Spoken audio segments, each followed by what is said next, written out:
नमस्कार दोस्तों, मैं आपका दोस्त गौरव चौधरी अपने YouTube चैनल टेक्निकल अगम किसान पर आपका बहुत बहुत स्वागत करता हूं। आज हम आपको दिखाने वाले हैं एक टेक्निकल खेती एप्पल बेर के बारे में।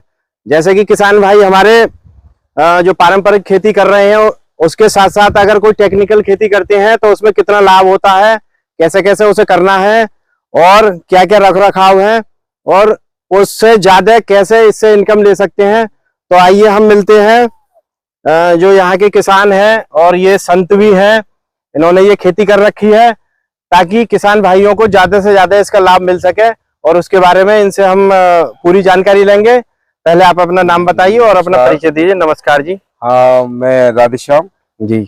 गांव भवन पड़ता है ये आश्रम जी जी। और तहसील चंदौसी जिला संबल है उत्तर प्रदेश। तो मैं यहाँ से आश्रम का सेवादार हूँ। ये हमने एप्पल बेर की जो खेती की है आज तीसरी साल है ये जी। और हम हरियाणा गए हुए थे तो रास्ते में हमने ये बेर देखे, अपनी गाड़ी रोकी और गाड़ी रोककर हमने वो बेर खाए। बड़ा अच्छा स्वाद लगा। जब स्वाद लगा तो ये सोचा कि भाई ये बेर करने जरूर है। वहां से वापस आके फिर सर्च किया यूट्यूब के माध्यम से, फिर हमें कई नर्सरियों को देखा। उसके बाद हमने एक नर्सरी को चुना, आशीष भाई चित्तौड़गढ़ राजस्थान में जो है हरश्रीनाथ जो नर्सरी है, वहां से हमने ये अपने पौधे बुक। अच्छा, एक बात पूछूंगा, जैसे इसमें आप कह रहे हैं नर्सरी को चुना जी, तो क्या पौधे की वैरायटी को भी देखना जरूरी होता है? हाँ, पौधे की वैरायटी को भी देखना होता है कि अच्छी कोई नर्सरी हो और वहां से हमें अच्छा पौधा मिले, क्योंकि बहुत से कुछ धोखे हो जाते हैं। तो हमें अच्छी, सबसे पहले ये चुनना चाहिए कि अच्छी कोई जो ज्यादा मशहूर हमारी नर्सरी है उसी से ही पौधा। तो आजकल तो किलोन वाला पौधा भी आ रहा है, तो किलोन का बेर का पौधा आता है? हाँ, किलोन के तो बारे में जानकारी नहीं है, लेकिन इसमें दो ही वैरायटी है। एक बेर सुंदरी बेर है और एक बेर है कश्मीरी रेड एप्पल है और ये ग्रीन है, थाई जो ग्रीन होता है। ये आप इसमें देख रहे हैं, ये रेड वाला है। अच्छा, अभी ये पकेगा तो जो रेड हो जाएगा। हाँ हाँ जी। अब रेड रहेगा, ऐसे ही कलर रहता है लेकिन शेप की तरह ही रहता है केवल। अच्छा, हाँ जी, बहुत अच्छा है और मिठास भी अच्छा है इसका। हाँ, हमारा जो सेब होता है उससे भी कहीं ज्यादा मीठा होता है ये। तो किसान भाई जानकारी करके ले सकते हैं कि कहाँ से हमें अच्छा मिलेगा। जी जी जी, ठीक है। तो अब मैं ये जानना चाहूंगा किसान भाइयों को, आप ये बताइए कि इसमें लगाते समय क्या क्या हमें सावधानियां बरतनी है? लगाते समय सावधानियां ये है कि सबसे बड़ी बात तो ये है कि हमने मिट्टी की जांच भी करानी चाहिए। दूसरा कि ये किसी भी मिट्टी में हो सकता है, इतना बेस्ट पौधा है कि किसी भी तरह की धरती में हो सकता है। लेकिन हमें ये देखना है कि हमें अपनी मिट्टी की जांच करा लेनी है। उसी के आधार पर हमें इसमें जो भी आप खाद डालें, जो भी आप जिस तरह की ट्रीटमेंट करें, वो उसी के आधार पर करें तो हमें अच्छी फसल मिलेगी। और तो क्या ये अच्छी फसल लेने के लिए ट्रीटमेंट करने जरूरी है? हाँ, बहुत जरूरी है, क्योंकि हर एक चीज, हर एक पौधा बिना ट्रीटमेंट के तो ग्रोथ नहीं करता है। तो सबसे बड़ी बात है कि हमें देसी जो खाद होता है, कंपोस्ट खाद होती है, उनको ज्यादा यूज करें तो और बढ़िया है। क्योंकि हम पौधा लगाएं तो पहले उसको 2 फीट का गड्ढा करें और हमने जो अनुभव किया है वो कम से कम 20 बाई 20 पर ये पौधा लगना चाहिए। अच्छा अच्छा, हाँ जी, तब अच्छी फसल देगा। बिल्कुल बिल्कुल। अच्छा, उसके बाद उसके बाद ये है उसमें खाद डालें। गड्ढा करने के बाद खाद डालें, खाद मिला के 2 दिन तक उसमें ऐसा पड़ा रहने दें। उसके बाद उसमें पौधा लगाएं तो बहुत खाद आपका वो आएगा। खाद कंपोस्ट ही डालना है या जैविक? जैविक भी डाल दो आप, जो जैविक का यूज करते हैं जैविक डालें, ज्यादा बेस्ट जैविक है। और नहीं तो थोड़ा DAP भी डालें और ये जो दीमक की दवाई होती है वो भी थोड़ा सा डाल दें, तो उससे थोड़ा हमारा जो दीमक से हमारा पौधा सुरक्षित रहे। चलिए, तो फिर ये हमें कितने दिन में फल देना शुरू कर देता है और पानी की क्या व्यवस्था, मतलब ज्यादा पानी कोई खाद नहीं, ज्यादा पानी की आवश्यकता नहीं होती है इसके लिए। आपने जैसे पौधा लगाया फरवरी के लिए और आप 2-4 पानी लगेंगे, फिर इसके बाद इसके फूल आ जाएंगे। फूल आने के बाद फिर आपको पानी, खाद, स्प्रे सारे बंद कर देने। जी जी, हाँ। अच्छा, कोई बेस्ट समय है इसके लगाने का या किसी भी महीने में लगा सकते हैं? कभी लगा तो सकते हैं, लेकिन जो ग्रोथ देता है ये यानी जून में ज्यादा ग्रोथ करता है। तो जून से पहले पहले हमें लगा लेना चाहिए इसको, क्योंकि इसका पौधे का जो ग्रोथ होता है वो आपको जून से स्टार्ट हो जाता है। जुलाई में खूब अच्छी तरह इसका बाग बहुत बढ़िया सुंदर हो जाता है, और अगस्त के बाद इस पर फल और फूल दोनों जल्दी शुरू हो जाते हैं। अच्छा, इसका मार्केट रेट क्या चल रहा है और कहाँ इसकी आप बिक्री करते हैं? तो हमारे यहाँ तो हमारा यूपी में पे बहुत कम है, शायद में नजर नहीं आता। काफी लोग आते हैं यहाँ तो देखने के लिए, लेकिन हमारा बाग है तो हमें यहाँ मार्केट तो खैर नहीं मिल पाती। हमारा तो यही दुकान लगी हुई है, बाकी कुछ व्यापारी लगे हुए हैं, वो ले जाते हैं तो बड़े सेल हो जाता है। अच्छा, तो अगर देखा जाए तो जो पारंपरिक खेती करते हैं किसान भाई, जो पारंपरिक खेती है उससे ज्यादा कहीं बेस्ट रहता है, क्योंकि कोई भी बागवानी कर लीजिए आप, उनके रेटों में और इनके रेटों में अंतर रहता है। अच्छा, तो कितने समय तक लगातार फसल ले सकते हैं इससे एक बार लगाने के बाद?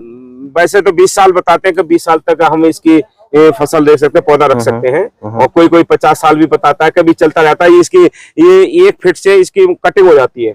अच्छा, हर साल कटिंग करनी पड़ती है? हर साल कटिंग कर दो इसकी, और नई ब्रांच आती है, उसमें फल बढ़िया आता है। तो कटिंग किस मौसम में करी जाती है? ये इसको कम से कम अप्रैल के बाद मई में करनी चाहिए।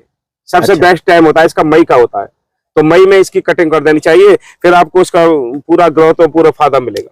अच्छा, मंडी ले जाना पड़ता है या कुछ लोग आपको यहीं से आ जाते हैं? जो कुछ यहाँ से भी ले जाते हैं? जैसे कुछ लोग होते हैं, व्यापारी होते हैं, वो छोटे छोटे जो शहरों में बेचते हैं, वो आते हैं, वो ले जाते हैं अपना थोक। तो मतलब ये है कि हमें बेचने की बहुत ज्यादा टेंशन नहीं है, मतलब आराम से नहीं, जिसने एक बार खा लिया तो वो तो अपने आप ही आता रहता है।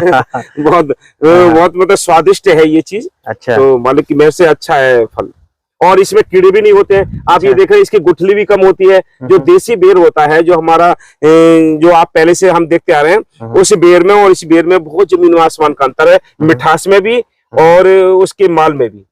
इसमें गुठली छोटी होती है, देसी वाले में गुठली जो होती है वो बहुत मोटी होती है। ये है। अच्छा, तो 1 एकड़ में अगर हम जैसे लगाते हैं तो लगभग किसान भाइयों को आप ये बताइए कि लगभग कितना खर्चा इस समय के अनुसार आ जाएगा? 1 एकड़ में कम से कम अपने हिसाब से दो लगाएं तो 300-350 पौधे लग जाते हैं, और दूसरा कोई खर्चा खास नहीं है। वैसे भी ट्रीटमेंट कोई ज्यादा करने की आवश्यकता नहीं है, लेकिन इसमें खरपतवार निकालते रहना चाहिए, क्योंकि उससे हमारे जो है कीड़े उत्पन्न होते हैं, और वो हमारे फल और फूल के लिए नुकसानदायक। और क्या रख रखाव करने, जैसे आप और कोई रख रखाव ये है कि जैसे ये यानी पौधा ग्रोथ लेता है, तो ये इसमें पत्ता छेदक एक कीड़ा आता है, ये छेद करता है, वो इसको बिल्कुल जाल बना देता है।